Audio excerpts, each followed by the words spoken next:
Olá, meus amigos, vamos ao estudo da lição número 6, a parte de domingo, falando sobre um sacerdote que ministra em favor dos seres humanos.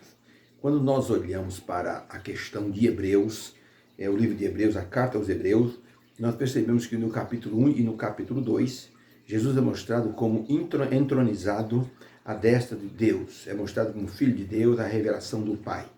No capítulo 3 e 4, nós encontramos ali a exortação de Paulo para os hebreus para que não desistam da fé.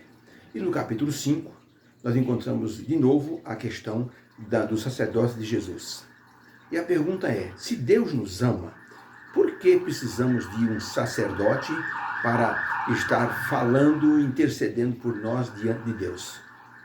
É uma coisa assim estranha. Se Deus nos ama, por que precisamos de um sacerdote para estar diante dele?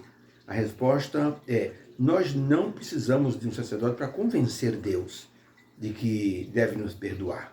Mas a questão do perdão está vinculada à questão da aliança na cruz do Calvário. Se nós aceitamos a aliança, nós estamos dentro dos benefícios dessa aliança. Se nós não aceitamos a aliança divina, obviamente, nós temos que ter, assim, uma situação diferenciada. O ser humano, ele não valoriza o perdão de Deus como deveria valorizar.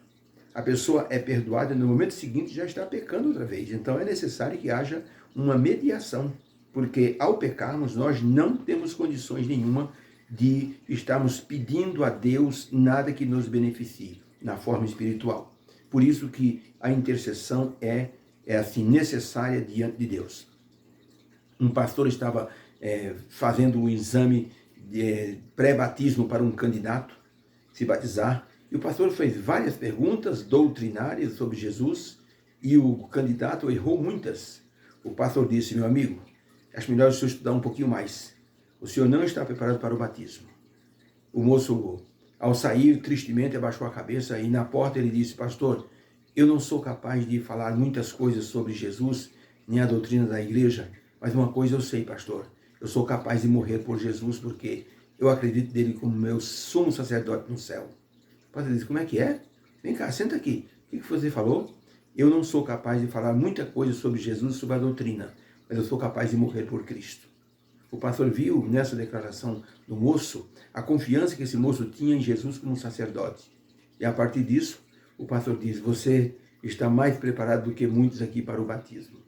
Crer em Jesus dessa forma, somente uma pessoa com muita fé pode fazê-lo, porque Jesus realmente é o nosso sacerdote, nos representa diante de Deus. E a pergunta número 1 da parte de domingo é, quais as funções de um sacerdote e como Jesus se aplicou a essas funções? Nós temos o texto de Hebreus, capítulo 5, que diz o seguinte, desde o verso 1, porque todo o sumo sacerdote tomado dentre os homens é constituído a favor dos homens nas coisas concernentes a Deus, para que ele ofereça dons e sacrifícios pelos pecados, e possa compadecer-se ternamente dos ignorantes e errados, pois também ele mesmo está, assim, rodeado de fraqueza. É por esta causa, deve ele, tanto pelo povo como também por si mesmo, fazer oferta pelos pecados. E ninguém toma para si essa honra, senão aquele que é chamado por Deus, como Arão foi. Assim também Cristo não se glorificou a si mesmo para se fazer sumo sacerdote, mas aquele a quem disse, tu és o meu filho, hoje eu te gerei. Como também diz em outro lugar, tu és sacerdote eternamente, segundo a ordem de Melquisedeque, o qual, nos dias da sua carne, oferecendo com grande clamor e lágrimas, orações e súplicas ao que podia livrá-lo da morte, foi ouvido quanto ao que temia. Verso 8, ainda que era filho, Jesus aprendeu a obediência por aquilo que padeceu, e sendo ele consumado, veio a ser a causa da eterna salvação para todos os que lhe obedecem, chamado por Deus como sumo sacerdote, segundo a ordem de Melquisedeque. Por isso, nós vamos examinar aqui que é a resposta para a pergunta, quais as funções de um sacerdote e como Jesus se aplicou a essas funções. Resposta, o sacerdote oficiava sacrifícios e dons em favor das pessoas pecadoras para perdão dos pecados. Os sacerdotes eram uma pessoa bondosa, compassiva, misericordiosa e fiel para com os fracos e ignorantes, porque ele também era humano e podia errar. Jesus viveu sem pecar e Deus o tornou nosso sumo sacerdote, pois deu a vida por todos nós. Ele foi a oferta do sacrifício e também foi o sacerdote. Muito bem. Então, diante dessa resposta, podemos dizer que Jesus Cristo, ele assumiu a função sacerdotal. E essa função sacerdotal já fora estabelecida por Deus desde o Éden, quando Adão ofereceu sacrifício por sua família. Ali, Deus tornou Adão um sacerdote do lar. E todos os patriarcas foram repetindo esta mesma virtude de ser sacerdote do lar. Nós vemos Abraão como sacerdote do lar dele, oferecendo sacrifício, Jacó também. Nós vemos também depois de Moisés, vemos também Jó oferecer sacrifício por seus filhos para que Deus os perdoasse. E depois que o povo saiu do Egito, Deus então estabeleceu ali o sistema de sacrifícios através do santuário. E ali então ele chamou da tribo de Levi, Arão, os seus filhos, Eleazar e o outro, para que ele pudesse então oficiar como sacerdote. Então essa linhagem da tribo de Levi teria que ser sacerdote para sempre, ministrando em favor do povo. Então essa função Jesus então também assumiu a partir da ordem divina. O Senhor Jesus não era da linhagem de Davi, mas então Deus o constituiu como sacerdote para oficiar em favor dos seres humanos, porque Jesus se ofereceu a si mesmo como sendo a oferta pelo pecado, como nós podemos verificar que existe na palavra de Deus a expressão de que Jesus tomou o nosso lugar. Como o cordeiro foi levado ao matadouro e não abriu a sua boca. Ele tomou então o nosso lugar e pôde se tornar o nosso sacerdote, porque sofreu as nossas dores, e ao chegar no céu, ele nos representou diante do Pai e mostrou o quanto nos conhecia e como estava apto a se tornar nosso representante diante do Pai. Quando Fox, que era o líder dos Quakers, os Quakers era uma comunidade cristã, como eram os huguenotes, os valdenses, eles serviam a Deus e faziam muitas coisas maravilhosas pelo cristianismo. Mas isso levantou a oposição das pessoas na sua pátria. E então Fox, que era o líder, foi preso e condenado ao fuzilamento. Pois um dos líderes dos Quakers foi até o grande comandante Oliver Cromwell. E disse para o comandante: Senhor Cromwell, eu vim aqui para pedir ao Senhor que eu quero ficar em lugar do meu líder Fox. Eu quero ficar preso no lugar dele. Ele é muito mais útil para a nossa comunidade do que eu. Então, eu me disponho a ficar no lugar dele. Se o Senhor quiser me matar, me fuzilar, que eu morra no lugar dele. O comandante Oliver Cromwell ficou impressionadíssimo com esta oferta feita por um líder, ou seja, por um amigo de Fox, para tomar o lugar dele. E diante do conselho dos seus altos generais, ele relatou o caso e perguntou: quem dos senhores faria o mesmo por mim? Diante deste oferecimento, eles consideraram que Fox não era um criminoso como se pensava. Avaliaram e deram liberdade então a Fox, mas ficaram todos impressionados com a oferta que aquele homem fez de ficar no lugar de Fox para morrer no lugar dele.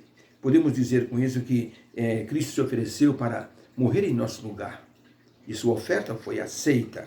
Como diz o livro de Isaías 53, de 4 a 6, certamente ele tomou sobre si o nosso pecado, as nossas enfermidades. Ele levou sobre si as nossas dores. E nós o reputávamos por aflito e ferido de Deus e oprimido, mas ele foi transpassado pelas nossas transgressões e moído pelas nossas iniquidades.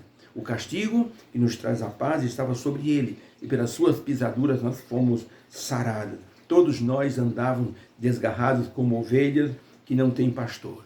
Cada um se desviava pelo seu caminho, mas o Senhor fez cair sobre ele a iniquidade de nós todos. E com isso, Isaías representou de forma clara a substituição que Jesus fez do nosso caso. Jesus é o sumo sacerdote, é o nosso sacerdote, aquele que tomou o nosso lugar. Ellen White, no livro Fundamentos da Educação Cristã, na página 370, ela escreveu o seguinte: nosso Salvador está agora no santuário celestial intercedendo em nosso favor. Ele é o nosso sumo sacerdote, intercessor, fazendo por nós o sacrifício de expiação, apresentando em nosso favor os méritos do seu sangue.